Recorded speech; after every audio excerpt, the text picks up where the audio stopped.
నమస్కారం. దూరదర్శన్ వార్తలకి స్వాగతం. నేను పవన్ కుమార్. ముందుగా ఈనాటి ముఖ్యాంశాలు. కేంద్రంలో రాష్ట్రంలో ఒకే ప్రభుత్వం ఉంటేనే అభివృద్ధి సాధ్యమన్న ప్రధాని.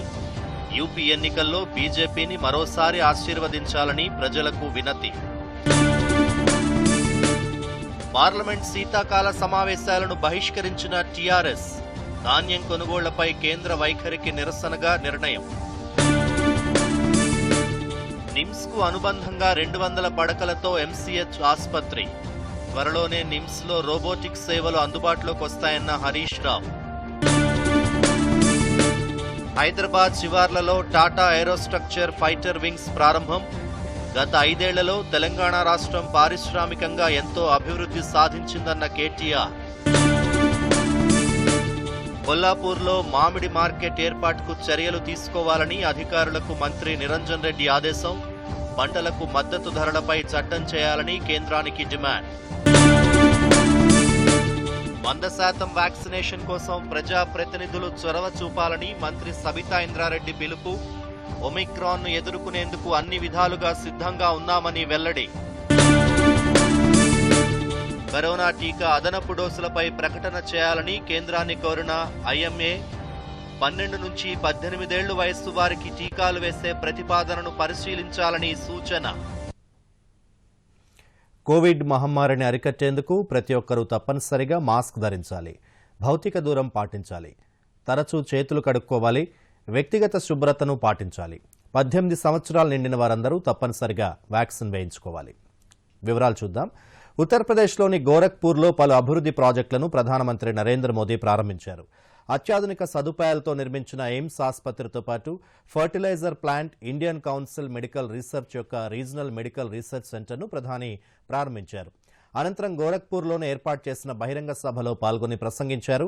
రాష్ట్రంలో మళ్లీ అధికారం చేజిక్కించుకోవాలని కొందరు చూస్తున్నారని, ఉగ్రవాదుల పట్ల ఉదాసీనత చూపడానికి, వారిని జైళ్ల నుండి బయటకు తీసుకురావడానికి ప్రభుత్వాన్ని ఏర్పాటు చేయాలనుకుంటున్నారని ప్రత్యర్థులపై విమర్శలు గుప్పించారు.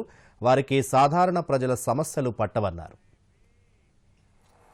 अवरोध नहीं बन पाती जब गरीब, शोषित, वंचित की चिंता करने वाली सरकार होती है तो वो परिश्रम भी करती है, परिणाम भी ला करके दिखाती है. गोरखपुर में आज हो रहा आयोजन इस बात का भी सबूत है कि नया भारत जब ठान लेता है तो इसके लिए कुछ भी असंभव नहीं है. हमने 3 सूत्रों पर एक साथ काम करना शुरू किया. एक, हमने यूरिया का गलत इस्तेमाल रोका. यूरिया की 100% नीम कोटिंग की. दूसरा, हमने करोड़ों किसानों को सॉयल हेल्थ कार्ड दिए ताकि उन्हें पता चल सके कि उनके खेत को किस तरह की खाद की जरूरत है. और तीसरा, हमने यूरिया के उत्पादन को बढ़ाने पर जोर दिया. बंद पड़े फर्टिलाइजर प्लांट्स को फिर से खोलने पर हमने ताकत लगाई.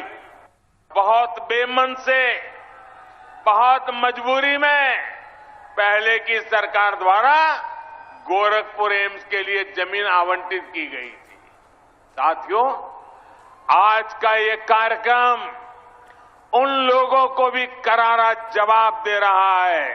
हमने दिमागी बुखार फैलाने की वजह को दूर करने पर भी काम किया और इसके उपचार भी. आज वो मेहनत जमीन पर दिख रही है. आपको विरासत में जो मुसीबतें मिली हैं, हम नहीं चाहते हैं कि आपको ऐसी मुसीबतें विरासत में आपके संतानों को देने की नौबत आए. పార్లమెంటు శీతాకాల సమావేశాలను టీఆర్ఎస్ పార్టీ బహిష్కరించింది. లోక్సభకు 9 మంది, రాజ్యసభ సమావేశాలకు 7 ఎంపీలు దూరంగా ఉంటారని ఆ పార్టీ స్పష్టం చేసింది. ధాన్యం కొనుగోళ్ల అంశంలో కేంద్రం వైఖరికి నిరసనగా ఈ నిర్ణయం తీసుకున్నట్లు ప్రకటించింది. ధాన్యం కొనుగోళ్ల అంశంలో గత వారం రోజులుగా టీఆర్ఎస్ ఎంపీలు లోక్సభ, రాజ్యసభల్లో ఆందోళనలు చేపడుతున్న కేంద్ర ప్రభుత్వం స్పందించడం లేదని టీఆర్ఎస్ పార్లమెంటరీ పార్టీ నేత కేశవరావు ఆవేదన వ్యక్తం చేశారు. ధాన్యం, బియ్యం ఎంత సేకరిస్తారో కేంద్ర ప్రభుత్వం స్పష్టం చేయాలని, ధాన్యం సేకరణకు సమగ్ర జాతీయ విధానం తేవాలని, మద్దతు ధరకు చట్టబద్ధత కల్పించాలని తాము చేస్తున్న డిమాండ్లపై కేంద్రం ఎటువంటి స్పష్టతనివ్వలేదన్నారు. ధాన్యం కొనుగోళ్ల అంశంపై కేంద్ర వైఖరిని చెప్పకపోవడం బాధాకరమన్న కేకే కేంద్ర ప్రభుత్వ తీరుకు నిరసనగానే ఈ నిర్ణయం తీసుకున్నట్లు చెప్పారు. ఎంపీ నామా నాగేశ్వరరావు మాట్లాడుతూ తెలంగాణ రైతాంగం బాధలను కేంద్రం పట్టించుకోవడం లేదని ఆగ్రహం వ్యక్తం చేశారు. రైతు సమస్యలపై పార్లమెంట్లో తాము అడిగిన ప్రశ్నలకు కేంద్రం సరైన సమాధానం ఇవ్వలేదన్నారు. రైతులతో రాజకీయం చేయొద్దన్నారు. అన్ని అంశాలపైన ఎప్పుడెప్పుడు ఈ ప్రభుత్వం టోటల్లీ ఆటోక్రాటిక్ ప్రభుత్వం, ఫ్యాసిస్ట్ ప్రభుత్వం కాబట్టి తప్పక అపోజ్ చేస్తాం.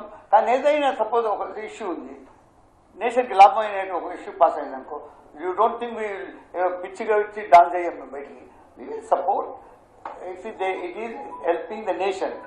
సర్టన్లీ గెట్ అవర్ ధాన్యం ఎంతో అన్నామో అది వచ్చే వరకు కొట్టాడతాము, తీపించుకుంటాం. రైతుల రాజ్యం, రైతే రాజు ఉండాల్సినటువంటి భారతదేశం మీరు చేయలేకపోయినా కూడా మా రాష్ట్రంలో మేము చేసుకున్నాం మంచిగా.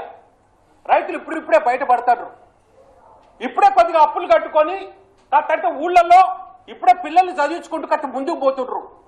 ఇప్పుడే రైతాంగం మట్టుకు బయటకు వస్తున్న టైంలో మీరు మళ్ళీ మా రైతుల మీద కక్ష కట్టి మా రైతుల్ని ఇబ్బంది పెట్టడానికి మీరు ఒక కుట్రపూరితంగా మేమేదైతే అన్నో దానికి మీరు పార్లమెంట్ సాక్షిగా ఇవ్వలేదంటే అది మీకు తప్పకుండా కూడా రాబోయే టైంలో ఇవన్నీ కూడా ప్రజలు గుర్తు పెట్టుకుంటారని చెప్పి మీకు చెప్పక తప్పదు. మా సమస్య ఇదిలా ఉండగా తెలంగాణలో పంటల సాగుపై ఎలాంటి నిబంధనలు విధించలేదని కేంద్ర వ్యవసాయ శాఖ మంత్రి నరేంద్ర సింగ్ తోమర్ స్పష్టం చేశారు. 2021 రబీ సీజన్కు సంబంధించి వరి లేదా ఇతర పంటల సాగుపై కేంద్రం ఏమైనా నిబంధనలు విధించిందా అని కాంగ్రెస్ సభ్యుడు ఉత్తమ్ కుమార్ రెడ్డి అడిగిన ప్రశ్నకు కేంద్ర మంత్రి తోమర్ రాతపూర్వకంగా సమాధానమిచ్చారు. రైతులు వరి సాగు చేయొద్దని, ఇతర పంటలు వేసుకోవాలని తెలంగాణ ప్రభుత్వం చెబుతున్న నేపథ్యంలో కేంద్ర వ్యవసాయ శాఖ మంత్రి సమాధానం ప్రాధాన్యత సంతరించుకుంది.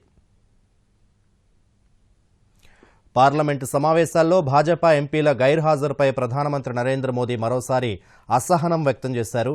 బీజేపీ పార్లమెంటరీ పార్టీ సమావేశం ఢిల్లీలో జరిగింది. పార్లమెంటరీ పార్టీ సమావేశంలో ఈ విషయాన్ని ప్రస్తావించిన ప్రధాని ఎంపీలు ఇకనైనా తమ ప్రవర్తన మార్చుకోవాలని, లేదంటే మార్పులు తప్పవన్నారు. పార్లమెంటు సమావేశాలకు క్రమం తప్పకుండా హాజరవ్వాలని, చిన్నపిల్లలకు చెప్పినట్లు ప్రతిసారి దీని గురించి తాను ఎంపీలకు చెప్పడం బాగాలేదన్నారు. కనీసం పిల్లలు కూడా ఒక విషయాన్ని పదే పదే చెప్పించుకోవాలని కోరదంటూ ప్రధాని అసహనం వ్యక్తం చేశారు. పార్లమెంట్ కాంప్లెక్స్ కాకుండా మరోచోట ఈ భేటీ జరగడం ఇదే తొలిసారి. సమావేశం అనంతరం పార్లమెంటరీ వ్యవహారాల మంత్రి ప్రహ్లాద్ జోషి మీడియాతో మాట్లాడారు. ఎంపీలు తమ తమ నియోజకవర్గాల్లో క్రీడా పోటీలు నిర్వహించాలని ప్రధాని సూచించినట్లు తెలిపారు. 2-3 अच्छे उन्होंने कॉल दिया है, गिवन ए कॉल. एक तो संसद खेल स्पर्धा, स्पोर्ट्स को बढ़ावा देना ही, स्पोर्ट्समैन को इंस्पिरेशन देना भी, एनकरेज करना भी संसदों का काम है. संसद तंदुरुस्त बाल स्पर्धा ये भी आयोजन करने के लिए माननीय प्रधानमंत्री जी ने हम सबको आह्वान किया है. इसमें एक ही उनका मकसद था, उद्देश्य था, ये था कि पोषण अभियान जो सरकार चला रहे हैं उसके साथ ही साथ इस कार्यक्रम से पोषण अभियान में स्वयं संसद भाग लेना चाहिए और लोगों को इन्वॉल्व करना चाहिए, भागीदारी करना चाहिए. जो पद्मा अवार्ड मिला है, बहुत सामान्य नागरिक लेकिन बहुत अच्छे काम कर रहे हैं, ऐसे लोगों को जो पद्मा अवार्ड मिला है, अगर अपने क्षेत्र में ऐसे पद्मा अवार्डीज है तो उनके लिए भी एक अच्छा, उनके साथ लाइव संपर्क में रख के कार्यक्रम वगैरह करने के लिए भी माननीय प्रधानमंत्री ने आह्वान किया है.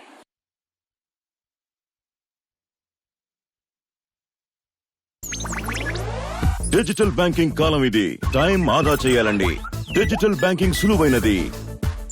ఏ చెల్లింపైనా చేసుకోండి, ఎప్పుడైనా ఎక్కడైనా సేఫే ఫాస్టే, ప్రతి పేమెంట్ వేళ్ల మీద సెట్టే. లావాదేవీల ఆప్షన్స్ ఎన్నో, IMPS, NEFT, UPI కూడా. 24 గంటలు పనిచేసే పేమెంట్ సులువు, హాయిగా ఉండే. RBI అంటుంది, విషయాలు తెలుసుకోండి, జాగరూకంగా ఉండండి. స్థానిక ప్రజాప్రతినిధుల జీతాలు పెంచుతూ పురపాలక శాఖ జీవో జారీ చేయడంపై తెలంగాణ రాష్ట్ర ప్రభుత్వ అధికారులను కేంద్ర ఎన్నికల సంఘం హెచ్చరించింది. ఎన్నికల ప్రవర్తనా నియమావళిని ఉల్లంఘించారని ఈసీ పేర్కొంది. సీఎస్ సోమేష్ కుమార్పై అసంతృప్తి వ్యక్తం చేసిన ఈసీ పురపాలక శాఖ ప్రత్యేక ప్రధాన కార్యదర్శి అరవింద్ కుమార్, పురపాలక శాఖ కార్యదర్శి సుదర్శన్ రెడ్డికి హెచ్చరిక జారీ చేయాలని సీఎస్ను ఆదేశించింది. స్థానిక సంస్థల ఎమ్మెల్సీ ఎన్నికల నోటిఫికేషన్ వచ్చిన తర్వాత ప్రజాప్రతినిధుల జీతాల పెంపుపై పురపాలక శాఖ జీవో జారీ చేసిన విషయం తెలిసిందే. ఈ నెల 10న తెలంగాణలో స్థానిక సంస్థల కోట ఎమ్మెల్సీ ఎన్నికల పోలింగ్ జరగనుంది. 100కు 100% అన్ని శాఖల ఆడిటింగ్ ఆన్లైన్లో జరిగే దిశగా అడుగులు వేయాలని ఆర్థిక మంత్రి హరీష్ రావు సూచించారు. రంగారెడ్డి జిల్లాలో ప్రయోగాత్మకంగా ఆన్లైన్ ఆడిటింగ్ ప్రారంభించాలన్నారు. ఆడిట్ శాఖ గౌరవం మరింత పెరిగేలా పనిచేయాలని, ప్రతి పైసా ప్రజలకు చేరడమే లక్ష్యంగా పనిచేయాలని విజ్ఞప్తి చేశారు. ఆర్థిక శాఖ హెచ్ఓడీలు, జిల్లా స్థాయి ఆర్థిక ఆడిట్ అధికారులతో మంత్రి హరీష్ రావు సమీక్ష నిర్వహించారు. పంచాయతీరాజ్ శాఖలో 100% ఆన్లైన్ ఆడిటింగ్ చేసిన రాష్ట్రంగా తెలంగాణ కేంద్ర ప్రభుత్వం నుండి ప్రశంసలు పొందిన నేపథ్యంలో ఆ శాఖ వారందరికీ హరీష్ రావు అభినందనలు తెలిపారు. ఈ సందర్భంగా మంత్రి హరీష్ రావు మాట్లాడుతూ ఆన్లైన్ ఆడిటింగ్తో పంచాయతీలు, మున్సిపాలిటీలు, కార్పొరేషన్లలో పూర్తి స్థాయిలో రికవరీ, అభ్యంతరాల పరిష్కారం చేసేలా అడుగులు వేయాలన్నారు. స్థానిక సంస్థలకు, ఇతర శాఖల నుండి వచ్చే అభ్యంతరాలకు సంబంధించిన పేరాలను పూర్తిగా పరిష్కరించాలని ఆదేశించారు. రంగారెడ్డి జిల్లాలో ఈ 3 నెలల్లో 2400 అభ్యంతరాలను ఆడిట్ చేసి పరిష్కరించడం ద్వారా 1,26,00,000 ఆదాయం ప్రభుత్వ ఖజానాకు జమ చేశారని హరీష్ తెలిపారు. హైదరాబాద్ శివార్లలోని ఆదిభట్లలో Tata aerostructure limited fighter wings ప్రారంభమైంది. మంత్రి కేటీఆర్ ఈ ప్రారంభోత్సవానికి ముఖ్య అతిథిగా హాజరయ్యారు. ఈ సందర్భంగా కేటీఆర్ మాట్లాడుతూ టాటా లాక్హీడ్ మార్టిన్ భాగస్వామ్యం శుభ పరిణామమని తెలంగాణ పరిశ్రమల శాఖ మంత్రి కేటీఆర్ అన్నారు. గత 5 ఏళ్లలో పారిశ్రామికంగా రాష్ట్రం మంచి అభివృద్ధి సాధిస్తోందని, ఏరోస్పేస్ సెక్టార్లో 2020లో తెలంగాణకు కేంద్ర పౌర విమానయాన శాఖ అవార్డు ఇచ్చిందని కేటీఆర్ గుర్తు చేశారు. Partnership between Lockheed and Tata Group anchored in Hyderabad is growing stronger, spanning multiple manufacturing programs. It is only recently, very recently in fact, that we celebrated the milestone achievement of delivering the 150th C-130J empennage made in Hyderabad by Tilamal. Lockheed Martin and Tilamal signed the agreement to develop a fighter wing prototype in 2018. Today, the first made in Hyderabad, made in India F-16 wing is certified and delivered to Lockheed Martin. The fuel-carrying 9G 12,000-hour interchangeable fighter wing is one of the most technologically complex aerostructures to be manufactured. I congratulate the entire leadership and technical team in Tata and Lockheed Martin who worked behind this project in achieving this first milestone. I'm also glad to know that over 70% of the detailed parts for the wing built here were sourced from Indian industry partners. I congratulate the Indian industry partners that supplied detailed parts for the wing, including Tata Sikorsky Aerospace Limited, Lakshmi Machine Works, Rossell Texas, Azad Engineering, etc. The F-16 wings being manufactured in Hyderabad echoes Lockheed Martin's confidence in Indian manufacturing capabilities and its commitment to support India's defense manufacturing goals. The successful certification and delivery of F-16 wing is also a great testimony to the advanced skill base and capabilities of the Hyderabad aerospace and defense ecosystem. Telangana is today the most active and well-supported aerospace and defense ecosystems in India. This sector has witnessed unprecedented growth during the past 5 years, anchored on the progressive policies of the government of Telangana, such as the TS iPass, world-class infrastructure support, and unmatched ease of doing business experience provided by the state government.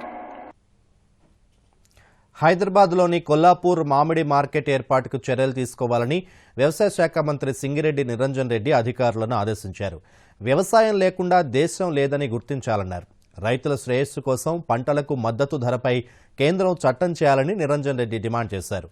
Marketing, ఉద్యాన శాఖ, wear housing, Markfed, HACA సంస్థలపై Himayat Nagar marketing కార్యాలయంలో నిర్వహించిన సమీక్షకు మంత్రి హాజరై మాట్లాడారు. కోహెడాలో అంతర్జాతీయ స్థాయి వసతులతో మార్కెట్ ఏర్పాటు చేయనున్నామని, డిపిఆర్ రాగానే సీఎం ఆమోదం తరువాత చర్యలు తీసుకుంటామన్నారు. కేంద్రం నూతన వ్యవసాయ చట్టాలను రద్దు చేసిన నేపథ్యంలో గతంలోలాగా రాష్ట్ర వ్యవసాయ చట్టం నిబంధనల ప్రకారం వ్యవసాయ మార్కెట్లను మరింత పటిష్టం చేయాలని నిరంజన్ రెడ్డి పేర్కొన్నారు. గ్రామాలు, పట్టణాల్లో 100% వ్యాక్సినేషన్ పూర్తయ్యేలా స్థానిక సంస్థల ప్రతినిధులు చొరవ చూపాలని విద్యాశాఖ మంత్రి సబితా ఇంద్రారెడ్డి పిలుపునిచ్చారు. రంగారెడ్డి జిల్లా పరిషత్ సమావేశంలో వ్యాక్సినేషన్ ఒమిక్రాన్ వేరియంట్పై నిర్వహించిన సమీక్షా సమావేశానికి మంత్రి సబితా హాజరయ్యారు. కోవిడ్ సంక్షోభంలో బాగా పనిచేసిన వైద్య సిబ్బందికి, మున్సిపల్ సిబ్బందికి, పంచాయతీరాజ్, పోలీస్ శాఖ సిబ్బందికి అభినందనలు తెలిపారామె. ఒమిక్రాన్ వేరియంట్ని ఎదుర్కోవడానికి ప్రభుత్వం, వైద్య శాఖ సిద్ధంగా ఉందన్నారు. ప్రజాప్రతినిధులు పాఠశాలను సందర్శించాలని, కోవిడ్ ప్రమాణాలు పాటించేలా చూడాలని సూచించారు. తక్కువ వ్యాక్సినేషన్ ఉన్న ప్రాంతాల్ని గుర్తించి ప్రత్యేక డ్రైవ్లు చేపట్టి పూర్తి స్థాయిలో వ్యాక్సిన్ ప్రక్రియ పూర్తయ్యేలా చూడాలన్నారు. ప్రజాప్రతినిధులు, అధికారులు కలిసి ప్రజల అవగాహన కల్పించి జాగృతపరచాలని మంత్రి సూచించారు. ధాన్యం కొనుగోలు విషయంలో రాష్ట్ర ప్రభుత్వ వైఖరిపై కేంద్ర పర్యాటక శాఖ మంత్రి కిషన్ రెడ్డి విమర్శలు గుప్పించారు. ధాన్యం విషయంలో టీఆర్ఎస్ నేతల వైఖరి కిసాన్ బచావో అన్నట్లుగా లేదని, కేసీఆర్ బచావో అన్నట్లుగా ఉందని కిషన్ రెడ్డి ఎద్దేవా చేశారు. హుజూరాబాద్లో బీజేపీ గెలుపును టీఆర్ఎస్ ఓర్వలేకపోతోందని అన్నారు. ధాన్యం కొనుగోళ్లపై కేంద్రంతో ఒప్పందం కుదుర్చుకున్న తర్వాత ఇప్పుడు దాన్ని పెద్ద సమస్యగా సృష్టించే ప్రయత్నం చేస్తున్నారని ఆరోపించారు. ఒప్పందం ప్రకారం రా రైస్, బాయిల్డ్ రైస్ కొంటామని కేంద్రం చెప్తోందని, రైతులకు కేంద్రం ఎట్టి పరిస్థితుల్లోనూ అన్యాయం చేయదని కిషన్ రెడ్డి స్పష్టం చేశారు. రాష్ట్ర ప్రభుత్వం బాధ్యతారాహిత్యంగా వ్యవహరిస్తోందని, బాయిల్డ్ రైస్ కాకుండా రైతులకు ప్రత్యామ్నాయ విత్తనాలు ఇవ్వాలని కిషన్ రెడ్డి డిమాండ్ చేశారు.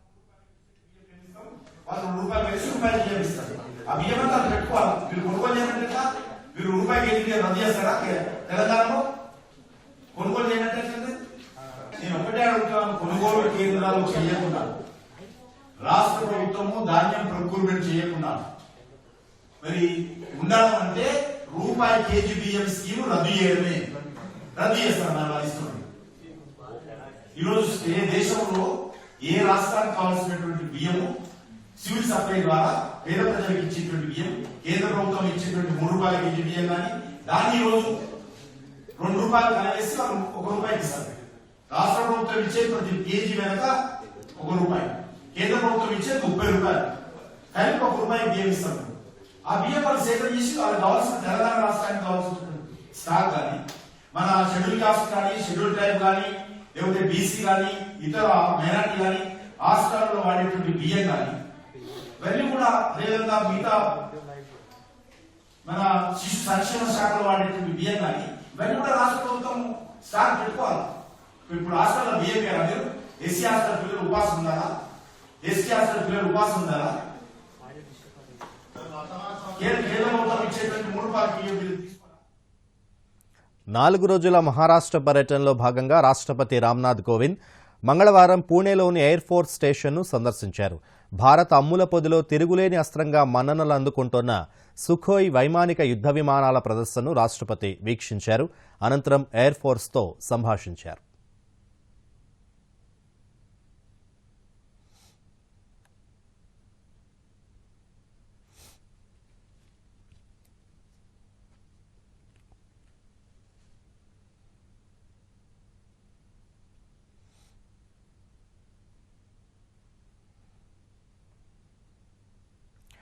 గ్రామ స్వరాజ్యమే అసలైన స్వాతంత్రంగా మహాత్మాగాంధీ అభివర్ణించారు. కేంద్ర, రాష్ట్ర ప్రభుత్వాలు అమలు చేస్తున్న అభివృద్ధి, సంక్షేమ పథకాలను సద్వినియోగం చేసుకుంటే గ్రామాలు పరిపుష్టమవుతాయని నిరూపిస్తోంది జగిత్యాల జిల్లా కొడిమ్యాల మండలంలోని హిమ్మత్రావుపేట గ్రామం. గ్రామంలో చేపట్టిన అభివృద్ధి పనులకు రాష్ట్ర స్థాయి, జాతీయ స్థాయిలో అవార్డుల్ని, రివార్డుల్ని కూడా గెలుచుకుంది. ఈ నేపథ్యంలో హిమ్మత్రావుపేట గ్రామాభివృద్ధిపై దూరదర్శన్ యాదగిరి అందిస్తోన్న ప్రత్యేక కథనం.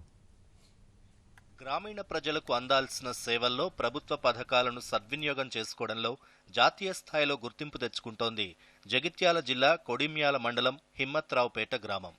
సర్పంచ్ కృష్ణారావు కృషి, ప్రజాప్రతినిధులు, గ్రామ ప్రజల సహకారంతో అన్ని రంగాల్లో ముందుంటూ అవార్డులు, రివార్డులను దక్కించుకుంటోంది. ఇటీవల కర్ణాటకలోని మైసూరులో గ్రామ పంచాయతీలు అందిస్తున్న సేవలపై నవంబర్ 22వ తేదీన జరిగిన జాతీయ స్థాయి సదస్సులో తెలంగాణ రాష్ట్రం నుంచి హిమ్మత్రావుపేట సర్పంచ్ కృష్ణారావు పాల్గొని తమ గ్రామంలో ప్రజలకు అందుతున్న సేవలను వివరించి అందరి మన్ననలు పొందారు. హిమ్మత్రావుపేట గ్రామంలో మొత్తం 415 ఇళ్లుండగా ప్రతి ఇంటికి మరుగుదొడ్డి నిర్మించుకునే విధంగా అవగాహన కల్పిస్తున్నారు. భూగర్భ జలాల వృద్ధికి ఇంకుడు గుంతలు, సామూహిక ఇంకుడు గుంతలు నిర్మించారు. తడి, పొడి చెత్తబుట్టలు పంపిణీ చేసి ట్రాక్టర్ ద్వారా చెత్తను సేకరించి ఆ చెత్తతో సేంద్రియ ఎరువును తయారు చేసి మొక్కలకు వేయడంతో పాటు రైతులకు కూడా అమ్ముతూ అదనపు ఆదాయాన్ని పొందుతున్నారు. 2007లో హిమ్మత్రావుపేట గ్రామం రాష్ట్రపతి చేతుల మీదుగా నిర్మల్ పురస్కారం కూడా అందుకుంది. దీంతో పాటు జలమిత్ర అవార్డు, హరితమిత్ర అవార్డుతో పాటు 2 లక్షల నగదు పురస్కారాన్ని సొంతం చేసుకుంది.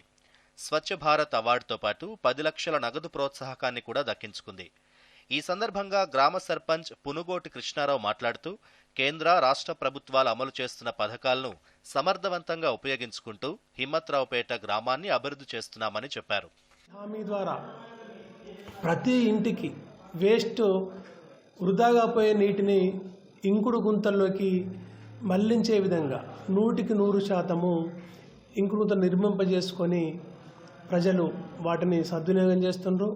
అంతేకాదు గ్రామంలో 100% సిమెంట్ రహదారులు నిర్మింపజేసుకున్నాము. శానిటేషన్ వ్యవస్థ అంటే మురికి నీటి కాలువలు నిర్మింపజేసుకున్నాం. అంతేకాదు మాకు రాష్ట్ర ప్రభుత్వం ద్వారా స్వచ్ఛ భారత్ కింద 10 లక్షల రూపాయలు అవార్డు కూడా రావడం జరిగింది. ఆ 10 లక్షల రూపాయలతో మేము విద్యుత్తు, ఆటో మరియు తడి చెత్త, పొడి చెత్త బుట్టలు, అలాగే ప్లాస్టిక్ నిషేధిస్తామని నిర్ణయం తీసుకొని ప్రతి ఇంటికి 2 గుడ్డ సంచులు కూడా అంటే బట్ట సంచులు కూడా కొని ఇవ్వడం జరిగింది. నీళ్లను కూడా వృధాగా పోనీయకుండా ఇంకుడు గుంతల్లోకి మళ్లిస్తున్నామని, తద్వారా భూగర్భ జలాలు కూడా బాగా పెరుగుతున్నాయని గృహిణి గౌతమి చెబుతున్నారు.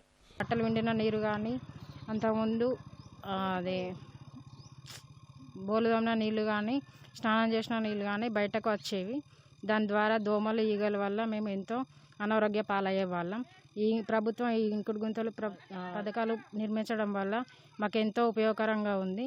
ఈ దోమల వల్ల కానీ, ఈగల వల్ల కానీ వచ్చే సమస్యల నుంచి మేము బయటపడగలుగుతున్నాము. అయిన రహదారులు, మరుగుదొడ్లు లేక అనేక అవస్థలు పడ్డామని, ప్రభుత్వం ఇచ్చిన డబ్బులతో మరుగుదొడ్లు నిర్మించుకున్నామని, చిన్నపిల్లలతో పాటు ప్రతి ఒక్కరూ మరుగుదొడ్లు వినియోగించుకునేలా ప్రజల్లో అవగాహన కల్పిస్తున్నారని మరో గృహిణి పల్లవి చెప్పారు. ఇప్పుడు గవర్నమెంట్ మాకు బాత్రూమ్స్ కట్టించారు, డబ్బులు ఇచ్చారు, కట్టుకున్నాము. ఇప్పుడు బాత్రూమ్కు కానీ పిల్లలు గ్రామ పంచాయతీ ద్వారా తడి చెత్త, పొడి చెత్త బుట్టలను ఇచ్చారు. ప్రతిరోజు ట్రాక్టర్ వస్తుంది. తడి చెత్త అనేది కూరగాయ తొక్కలు కానీ, అరటిపళ్ళ తొక్కలు, పళ్ళ తొక్కలు తడి బుట్టలు వేసేవాళ్ళం. ప్రభుత్వ పథకాలను సద్వినియోగం చేసుకుంటే గ్రామాల్లో ఏ స్థాయిలో అభివృద్ధి సాధ్యమవుతుందో ప్రజాప్రతినిధులు, ప్రజల సహకారంతో సమున్నత అభివృద్ధి సాధిస్తున్న హిమ్మత్రావుపేట గ్రామం మరిన్ని గ్రామాల రూపురేఖలను మార్చడానికి స్ఫూర్తిగా నిలుస్తుందని ఆశిద్దాం. కేంద్ర, రాష్ట్ర ప్రభుత్వాలు అమలు చేస్తున్నటువంటి సంక్షేమ పథకాలను సద్వినియోగం చేసుకోవడంలో జగిత్యాల జిల్లాలోని కొడిమ్యాల మండలం హిమ్మత్రావుపేట గ్రామం ఆదర్శంగా నిలుస్తోంది. ఇక్కడ కేంద్రానికి సంబంధించినటువంటి ఉపాధి హామీ కావచ్చు, లేదంటే ఇటు స్వచ్ఛ భారత్లో భాగంగా తడిపొడి చెత్త వేరు చేయడం కావచ్చు, లేదంటే హరితహారంలో భాగంగా ఇటు మొక్కలు నాటడం కావచ్చు, ఇలాంటి అనేక అభివృద్ధికి సంబంధించినటువంటి అనేక కార్యక్రమాలను ఇటు రాష్ట్ర ప్రభుత్వం, అటు కేంద్ర ప్రభుత్వానికి సంబంధించినటువంటి అన్ని రకాల సంక్షేమ, అదేవిధంగా ప్రజలకు ఉపయోగపడేటువంటి అన్ని కార్యక్రమాలను ఇక్కడ చేపట్టడం జరుగుతుంది.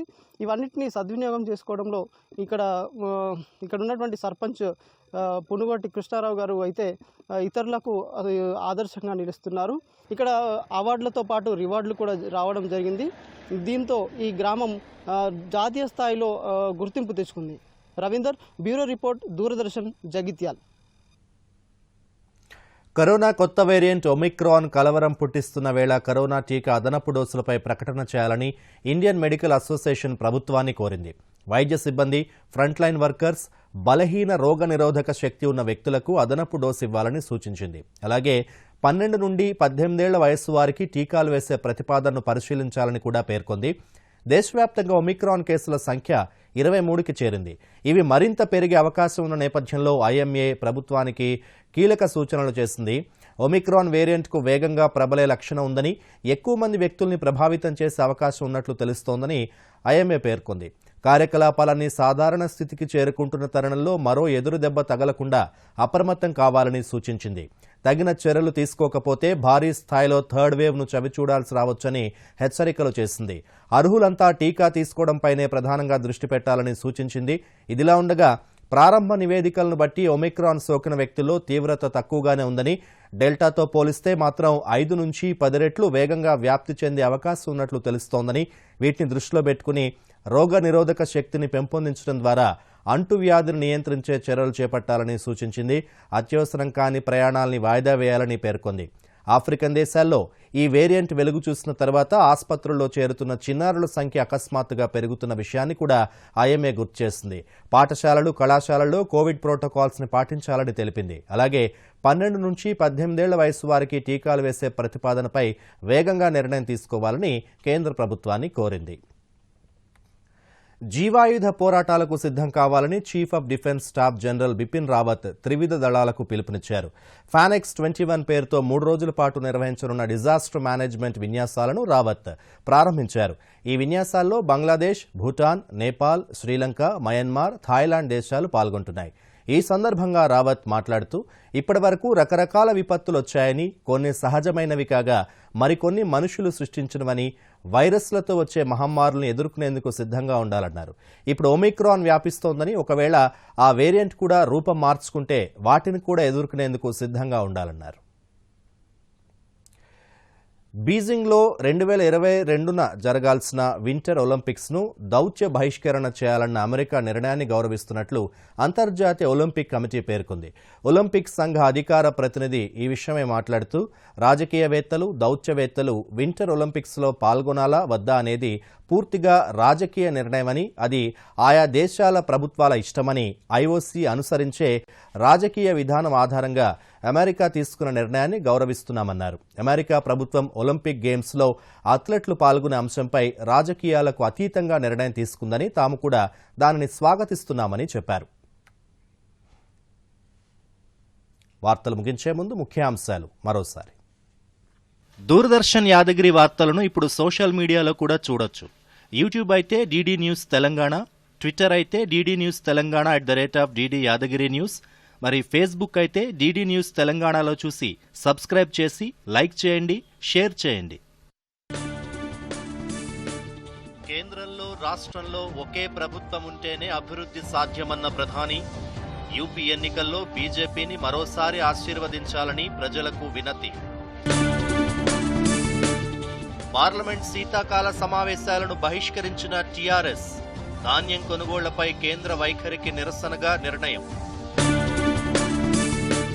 నిమ్స్కు అనుబంధంగా 200 పడకలతో ఎంసీహెచ్ ఆసుపత్రి, త్వరలోనే నిమ్స్లో రోబోటిక్ సేవలు అందుబాటులోకి వస్తాయన్న హరీష్ రావు. హైదరాబాద్ శివార్లలో టాటా ఏరోస్ట్రక్చర్ ఫైటర్ వింగ్స్ ప్రారంభం, గత 5 ఏళ్లలో తెలంగాణ రాష్ట్రం పారిశ్రామికంగా ఎంతో అభివృద్ధి సాధించిందన్న కేటీఆర్. కొల్లాపూర్లో మామిడి మార్కెట్ ఏర్పాటుకు చర్యలు తీసుకోవాలని అధికారులకు మంత్రి నిరంజన్ రెడ్డి ఆదేశం, పంటలకు మద్దతు ధరలపై చట్టం చేయాలని కేంద్రానికి డిమాండ్. 100% వ్యాక్సినేషన్ కోసం ప్రజాప్రతినిధులు చొరవ చూపాలని మంత్రి సబితా ఇంద్రారెడ్డి పిలుపు, ఒమిక్రాన్ను ఎదుర్కొనేందుకు అన్ని విధాలుగా సిద్ధంగా ఉన్నామని వెల్లడి. కరోనా టీకా అదనపు డోసులపై ప్రకటన చేయాలని కేంద్రాన్ని కోరిన ఐఎంఏ, 12 నుంచి 18 ఏళ్ల వయస్సు వారికి టీకాలు వేసే ప్రతిపాదనను పరిశీలించాలని సూచన.